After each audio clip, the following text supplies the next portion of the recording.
Welcome to Global Perspectives. I'm your host, Karen McDonough, Manager of International Family Outreach Programs. Today, our guest is Veronica Samayoa from the Birth to Five program at AACPS.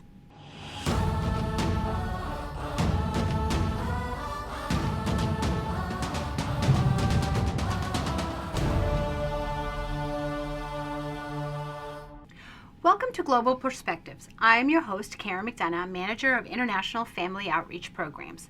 Today, I am super excited to have Veronica Samayoa from the Birth to Five program in AACPS. Hi, Veronica. How are you? Hi, thank you for having me. Thank you for being here. I am super excited to learn. Well, you and I have known each other for a long time, and I started out in the special ed world. So, we're going to talk about that in a minute, but I really, with my guests that come from other countries, I really like to get a sense for our audience about what education is like in their country. Mm-hmm. You shared with me before the show started that when you went to private school, but tell us a little bit about your school experience in your country, because I don't know how old you were when you came to the U.S. Mm-hmm. Sure. So I'm originally from El Salvador. Mm-hmm. So I grew up in San Salvador, and we have both private and public systems. Okay. I went to a private system, different schools actually, and we start schooling since preschool. And how old are you? How old is preschool in El Salvador? It would be, well, I think nowadays they have, like, they're starting earlier than when I grew up a few years ago. But I think they start at 4 years old. 4 years old. And is pre-K optional like it is in America, or do all kids go to pre-K? So I was doing a little bit of research because I came to the U.S. when I was 25 years old. Oh, okay. So it's been a little while.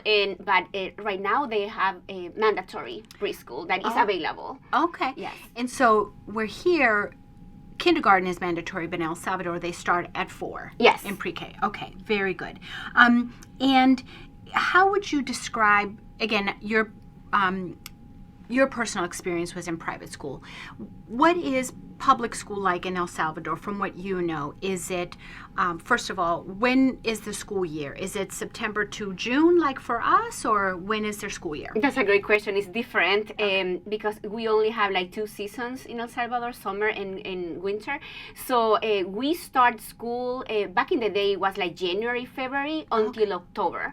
Oh, okay. So I think, and we can talk about this a little bit later, but I know what happens is sometimes when students come to the Maryland or to the U.S. from El Salvador, they come in the summer, but it's in the middle of their school year. Correct. Right? So many of the time they've only been in that particular grade level for half a year.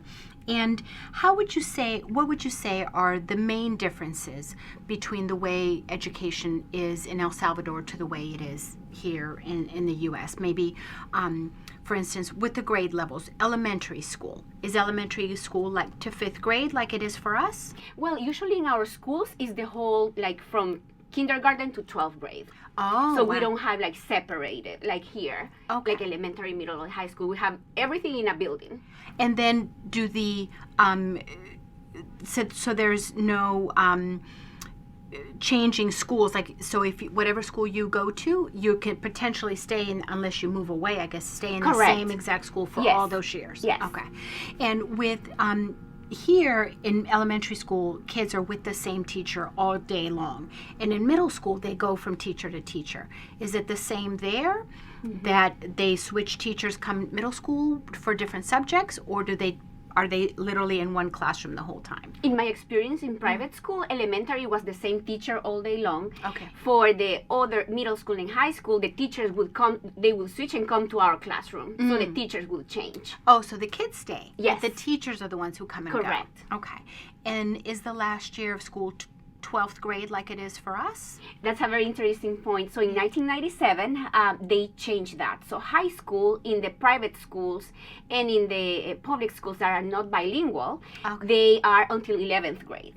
Oh, okay. So we skip a year. You skip a year. And so potentially when students come here, we would think that they still had a year to go, but in their country, they're finished. Yes, at 11th grade. Okay. Yes, but in the private school, bilingual schools, they still have the 3 years high school. Okay. So they go to 12th grade. And with El Salvador, obviously, we know that there is a lot of going on in the country, and there's, like every country, there's some, good situations or bad situations. But is public school what most kids attend, and private school is only for those families who can afford it? Or how is it that families have to decide between going to private school and public school? Yeah, definitely is depending on their income. Okay. So public school is more accessible, and, and usually it's like a shorter day for public schools. So it's like a half, like it would be until noon, for example, and they will have like AM and PM classes. And for high school, it's very interesting because they have evening or night classes too. Oh, so a kid could is it a choice, or does it depend on space? Like I think it's depending by choice. For example, some of the high schoolers start working earlier because they need to help their family, so they go to the nighttime school. Okay. And the is it still a Monday through Friday, 5 days a week? Yes, it's Monday through Friday, but it takes a little longer because the schedule, like the day, like the night schedule is shorter. Oh, okay. So they would do the 3 years. And okay. if it is a technical career that they are choosing in high school, it will have been 4 years for the night time. Oh, very interesting. And the private schools, do they tend to be parochial schools, like affiliated with the church, or are they just a private school, like we have other non-religious schools in the U.S.? Both. So we have religious, and we also have bilingual schools. Like I taught in an English school, for example, when I was back then. I taught Spanish, and then regular private school, like non-denominational, like non-religious, and depending also the schedule. The fun fact that I wanted to share with you is that we start classes at 7 a.m. So all students, we will be and still to this day, my nephew, my niece, like they are in school at 7 a.m. Wow, regardless of the grade level? Regardless. Wow. And that's very interesting because it's so much like easier for working parents. Because, for example, here for my daughters, I have to find before care because schools start later. Wow. So, yeah, at 7 a.m. we will be sitting at the desk and receiving ready classes. to go. Okay. Yes. And in terms of school service, do schools, talking about public schools, because I think not all, but a lot of the kids who come to our school system come from public schools. Do you know do they get breakfast at school? Do they get lunch? Or do the kids provide their own meals? No, the kids provide their own meals and also transportation. Like we don't have like school transportation. And then with, I'm guessing kids probably either walk or take public transportation to their school. Is a lot of the public schools centered in the metropolitan areas, or do they have generally schools in some of the more rural areas? Correct. Okay. Yes. They have like community-based or local-based schools. Okay. And the do you know, in terms of the literacy level, are kids, in terms of being able to read and write in Spanish, are they like most kids learn to read in first grade or second grade? Yes. Okay. It's actually, now I have a daughter in elementary and I have another one in middle school. And again, my experience was private, but I taught in the school system in El Salvador too. And let me tell you that the curriculum we have in El Salvador, like it's very rich. And some of the things that I'm surprised my daughter in middle school doesn't know yet, I already knew in elementary. So yeah, our curriculum is very good, our school system. And do you, as a mom, that having grown up in a different system and been a teacher, which I learned something new, I didn't realize you had been a teacher in El Salvador, is there any other differences that stand out to you as to how we do things differently here than they are in El Salvador? Yes, and the first thing is the curriculum, as I said. Like I knew so much more about my country and about the world back home, like and more patriotic. Like we would be very respectful of, and we would do the national anthem every Monday. So, and more like kind of traditional activities to learn more about our countries. So those are the things that I'm kind of surprised because even though my daughters are doing good at school, but the curriculum sometimes is, I can compare. Okay. You had mentioned something else earlier about technical careers and kids having that opportunity. Do kids have to take a test to be able to do that, or is it just their choice? Like when they get to a certain grade, they can choose Exactly. a technical path? Yeah, they select the technical path. And what are some of the choices that they have? Do you know? Yeah, I think it's in the health-related system and also like mechanics, like motor, Okay, cars. like automobile like, kinds of things. yeah. Okay, very good. I think that one of the other things we talked about, transportation lunch. What about grades? Do kids get like ABC grades? Do they get like 70, 80, 90%? What are the grades that kids get in El Salvador? Yeah, it's numeric, so it's numbers. Okay. But I think the bilingual schools. I didn't grow up in a bilingual school, but I think they may do the letters when they are younger. So when you say bilingual schools, because obviously I would obviously imagine bilingual English. Do they model themselves a little bit more like an American school system when it's in a bilingual school? Yeah, and we have English and also French and German schools. So they do, so it's a full immersion language. So they would listen English all day long, German all day long, or French all day long. So all their subjects would be in that language. They may have one in Spanish, but it's full immersion. And at what grade is that bilingual school start? Does like little? Yeah, as I mentioned earlier, like from kindergarten to 12th grade. Oh, wow. And for the private schools, we do have a longer schedule. Like, for example, public schools, as I was mentioning, is like half day, afternoon, morning, or night. But for bilingual schools or private schools, it's all day long. Like, let's say 7 to 2 p.m. or 3 p.m. Okay, very good. And in terms of the parent involvement in school, what does parent involvement look like for parents in El Salvador? Are they expected to go to their kids' school, or is there opportunities or not opportunities for parents to be involved? Yes, there are opportunities. So there is usually like a parent chosen like a homeroom parent that is chosen. And I think it depends on the school too. But, in private schools, parents are very, very involved and, they want to be there and be part of the, I'm sure, part of their kids' education. What about field trips? Do kids in school in El Salvador typically do field trips, or is that something that's not done? Yes, we usually go to field trips, and also for the bilingual schools as well. They even come to the U.S. or go to France, or depending on the country, like they are learning the language from. Oh, so they would travel to the country. Yes. Oh, okay. Yes. But for the public system or the regular private schools, we usually go to touristic places. In terms of the private school experience for you, was that something? When you were a teacher, I should say, were you a teacher in a private school or in a public school? In a private English school. Private English school. Okay. And what made you decide to be a teacher?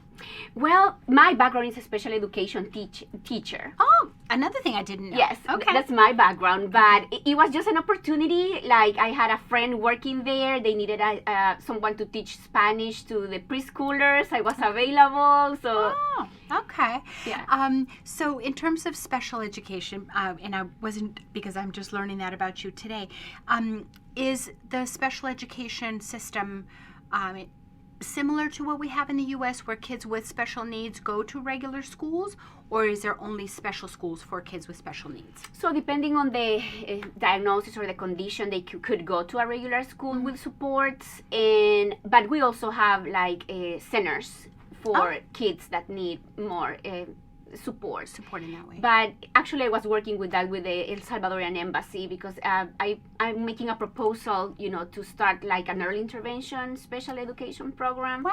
So I'm still talking, with the people in El Salvador, because I think they are focusing right now in school age, but I think we need to start earlier. Like, that's what I do here. So, and I know it works. So we've been talking about it. Oh, well, very good. Well, we are going to take a little break, and we'll be back shortly with my guest, Veronica Samayoa.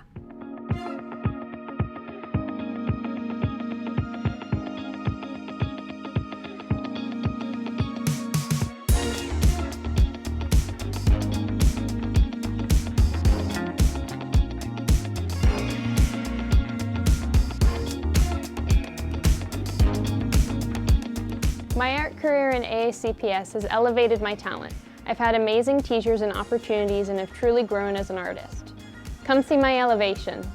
I've been elevated as an artist through the inspiration of my peers. There's so much creativity and artistry that is allowed to shine at AACPS.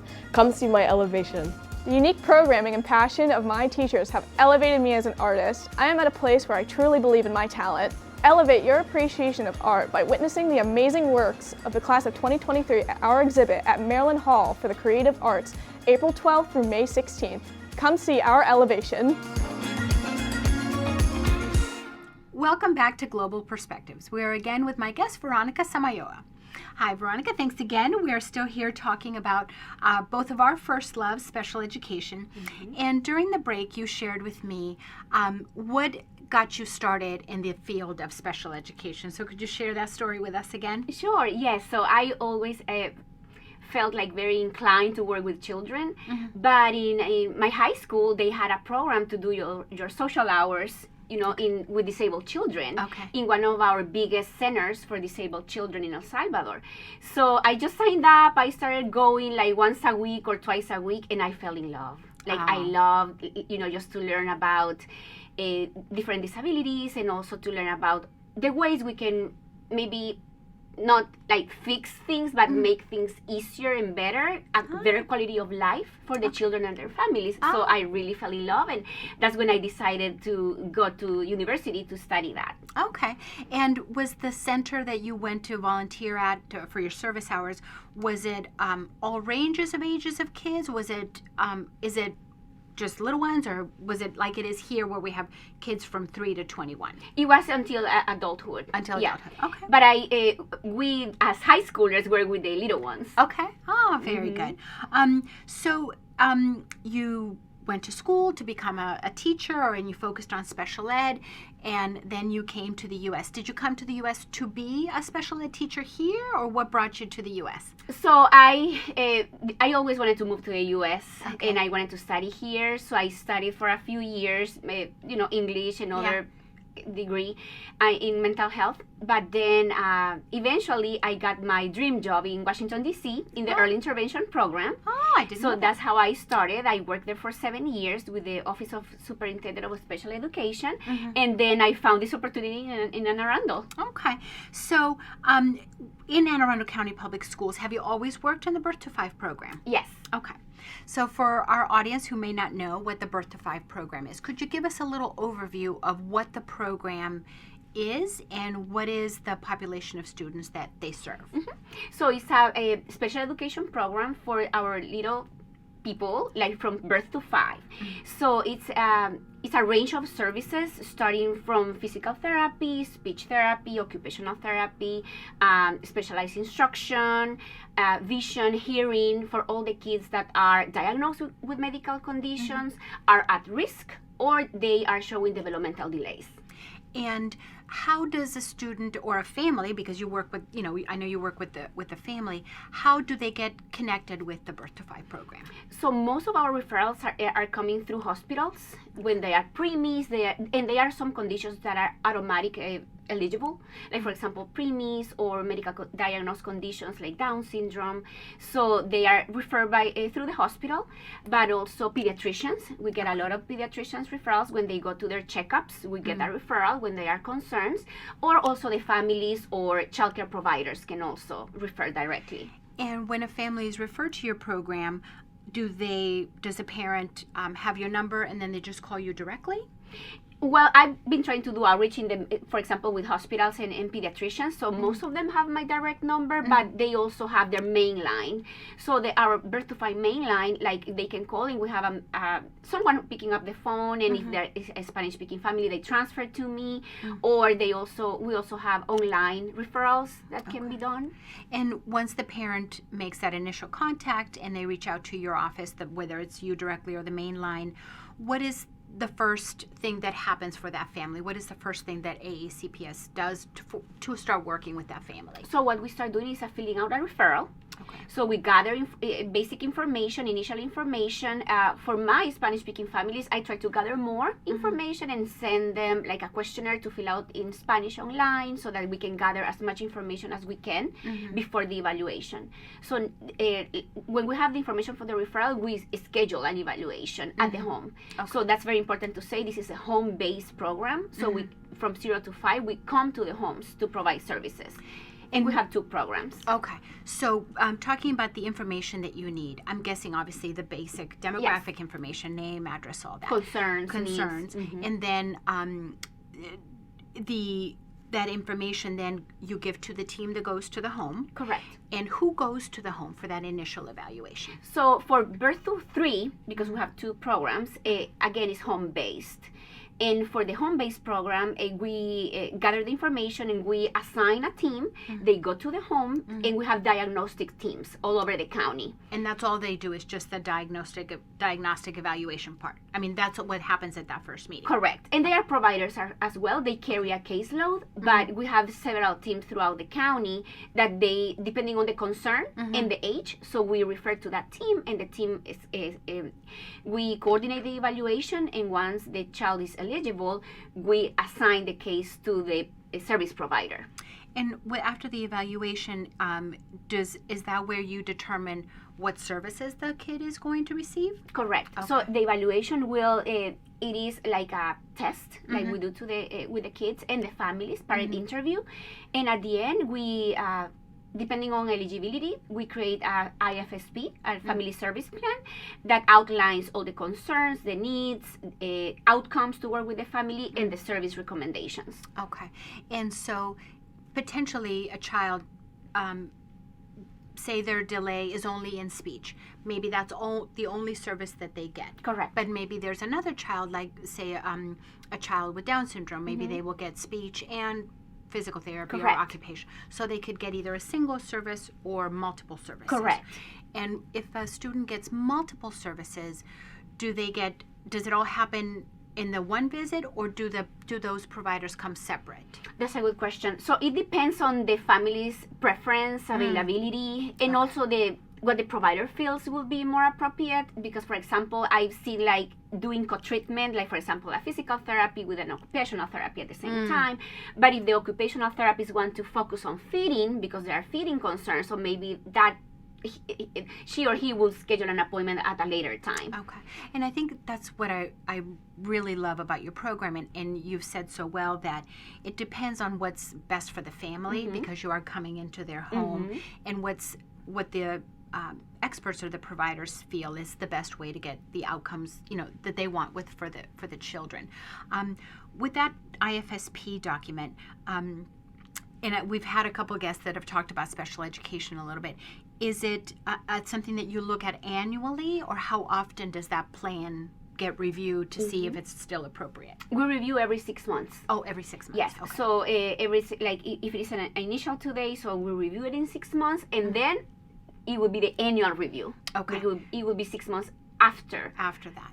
And then what happens at 3 years old? How do you decide what happens next? We have a second program that is called 3 to 5, or preschool special education services, and we transfer the kids if the family is still concerned, or if the team determines that he or she still needs services through evaluations. Okay. So they go through our transition child find program, and depending on the families, if the child is already in the birth to 3, we could extend the IFSP if the family would like still the coaching model, because IFSP 0 to 3 is a coaching model with the family.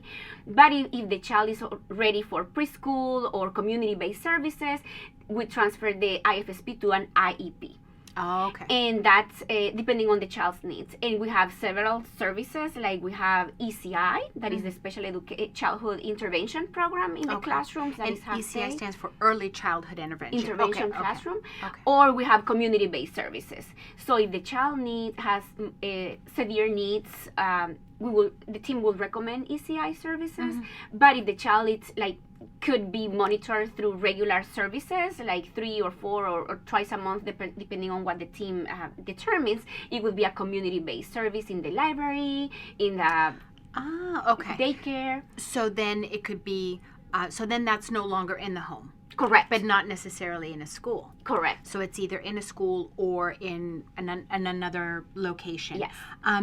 And you mentioned earlier about obviously we can understand a child that has a diagnosis like cerebral palsy and Down syndrome, but you mentioned something about a delay.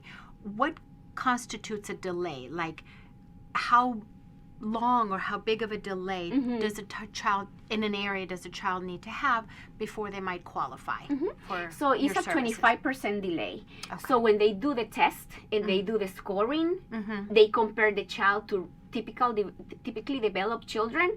So when there is a gap, that is like a 25% delay, that's when they recommend services. So maybe if you're looking at a 2-year-old, if their development is younger than or equivalent to younger than a child that's a year and a half Correct. old, then that would be something that would be Yes, they that would be a recommend concern. services. Okay.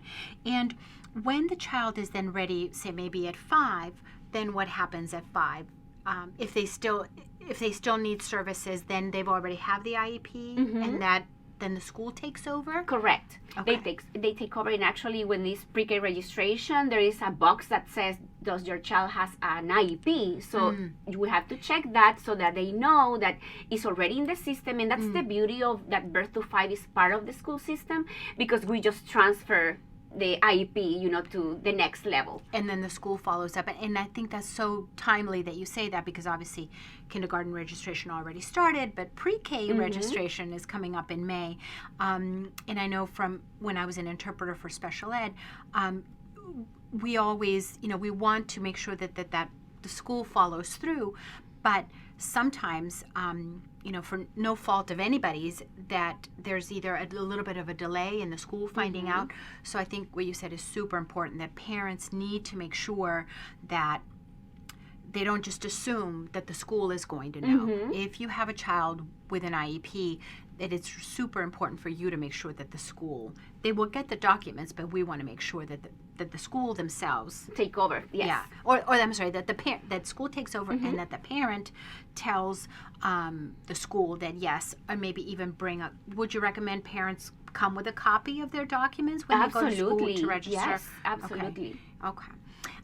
Is there anything else about the services of the Birth to 5 program that you think would be important for our audience to know about what services you provide in the home? I think just to remind the families that the earlier the better. Some families, due to busy work schedules or family happens, because Birth to 5 is a voluntary program, but it's so necessary. Right. Our goal is to close the gap and get them ready for kindergarten. So if the family has a concern or the pediatrician has a concern, just do something about it, we can also accommodate depending on the family's schedule, because we work Monday through Friday. We don't have weekend availability. But the most important thing is at least, once a month or twice a month, however the family is available, but to please listen and try to do things before the child starts kindergarten. And I think that, and I know you've seen, because you work with families, every day, that parents think that, maybe it's not such an important thing, or maybe it's just a slight delay. But there's nothing to lose, right? If you have a concern, and particularly if you have a concern and your doctor, your pediatrician has a concern, don't let that go. Don't wait. Don't wait. Make sure you call. And we're going to be showing on the screen the information for the main line in case parents have questions to reach out. Thank you, Veronica, so much for being with me today. It's been a pleasure getting to talk with you again, and I look forward to working with you more. Thank you so much. All right, thank you. Thank you so much for being with us for this edition of Global Perspectives. Enjoy the rest of your day.